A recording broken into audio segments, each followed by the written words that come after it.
I just don't understand how you find somebody guilty of doing something to a 15-day-old baby. Joe? There won't be justice until we get Lorenzo. That's the ultimate goal. Y'all know I didn't do this.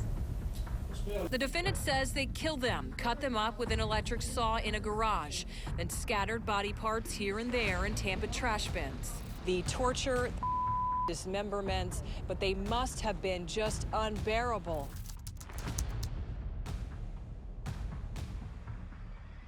In May 2019, Christopher McNab was found guilty of several severe crimes related to the death of his daughter, Kaylee McNab. These crimes included inflicting fatal injuries on Kaylee and attempting to cover up the incident. Kaylee's mother, Courtney Bell, was also found guilty of involvement in her daughter's death, along with other related charges.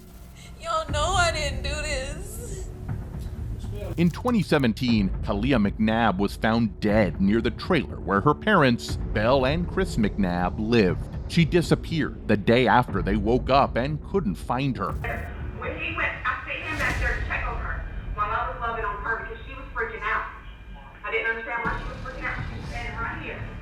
Searchers discovered Kalia's body the next day, hidden under a log in the nearby woods and wrapped in a blue cloth. Evidence showed that Belle had gone to bed that night, checked on Kalia early the next morning, and then went back to sleep for 4.5 hours. During this time, McNab inflicted fatal injuries on Kalia, which the state concluded was the primary cause of her death. I just don't understand how you find somebody guilty of doing something to a 15-day-old baby.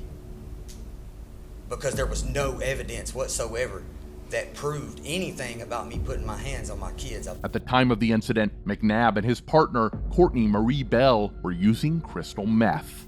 And you chose methamphetamine and McNab over a baby. It's a sickness, but I tried to be a good mama. An autopsy revealed that the baby died from severe head injuries caused by blunt force trauma. You created an environment that caused your children to be put second. Following the trial, McNab was sentenced to life without the possibility of parole, plus an additional 10 years. During the proceedings, Judge John M. Ott asked McNab what sentence he would impose if he were innocent and someone else was guilty. McNab responded that he would give the maximum sentence, so Judge Ott did exactly that.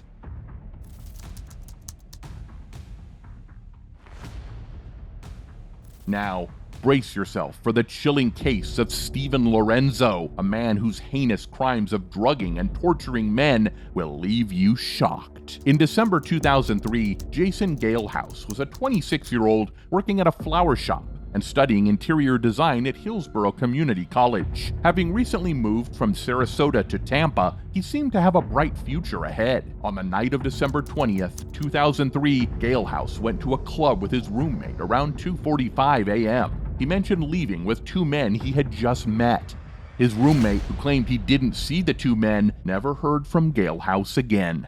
The next night, Michael Wachholtz also went missing. He was last seen at his apartment in Tampa, not far from the nightclub where Galehouse disappeared. Prosecutors say Lorenzo, along with his co-defendant Scott Swikard, lured the victims to Lorenzo's Seminole Heights home. Wachholtz was another victim of Lorenzo. Though Galehouse and Wachholtz didn't know each other, they used the same online dating and chat service.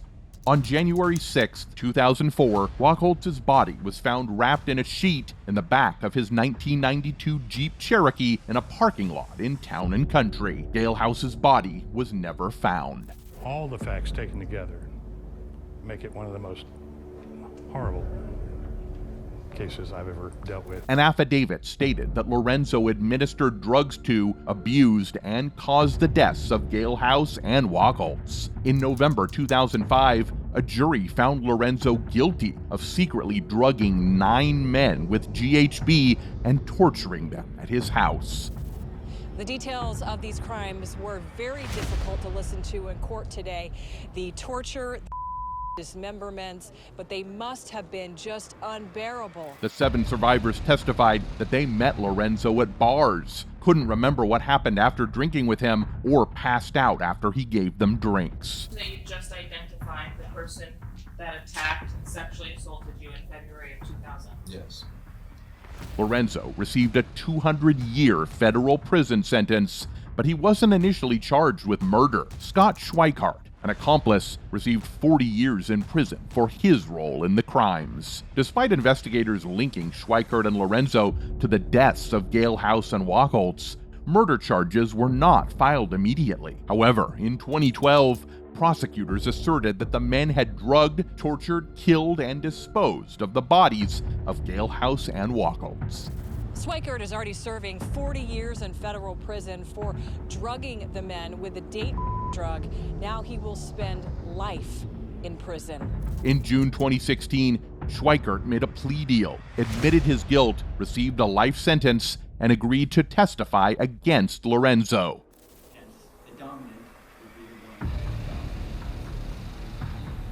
The story took a surprising turn 6 years later, almost 20 years after the murders. Lorenzo confessed in court to killing Gale House and Wachholtz and requested the death penalty. The defendant says they killed them, cut them up with an electric saw in a garage, then scattered body parts here and there in Tampa trash bins. Before moving to the next case, let's subscribe to the channel for more updates.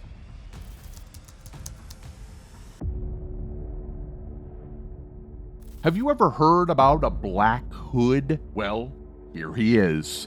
Joseph Wood was found guilty of murdering his estranged girlfriend, Deborah Dietz, and her father, Eugene Dietz, on August 7, 1989, by shooting them. He was convicted of 2 charges of first-degree murder and 2 charges of aggravated assault on a police officer. For each murder, he was given a death sentence, along with 15-year prison terms for the aggravated assault charges to be served concurrently. Wood was very upset because his girlfriend, Deborah, ended their relationship. He started following and threatening her. One day, he went to the car repair shop in Tucson where Deborah and her family worked. Wood went straight to Deborah's father, Eugene, and shot and killed him. Eugene's older brother tried to stop Wood, but Wood fought him off. Deborah tried to run away, but Wood caught up to her and shot her while her sister and brother-in-law watched. When the police arrived, there was a violent confrontation. Wood was injured, but was eventually captured. Wood was sentenced to death by lethal injection.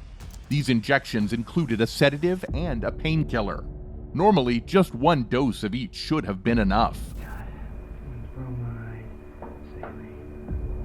Okay, so all the rest of these are just in case something else happens. However, with Wood, they had to administer 15 doses. He continued to breathe erratically for over an hour. An observer said it looked like a fish trying to breathe out of water.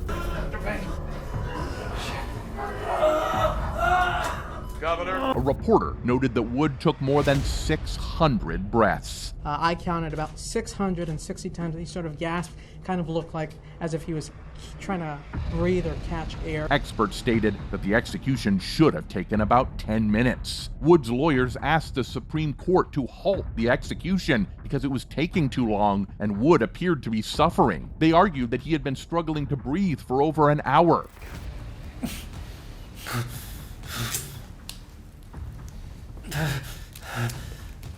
However, Justice Anthony Kennedy denied their request, and Wood died about half an hour later. He was snorting and gasping for air for more than an hour, and he was sedated around 1:52 p.m. and was pronounced dead at 3:49 p.m. After Wood was executed, Deborah Dietz's sister spoke to the Associated Press, saying that watching him die could not compare to what he did to her family in 1989. Everybody's more worried about, did he suffer?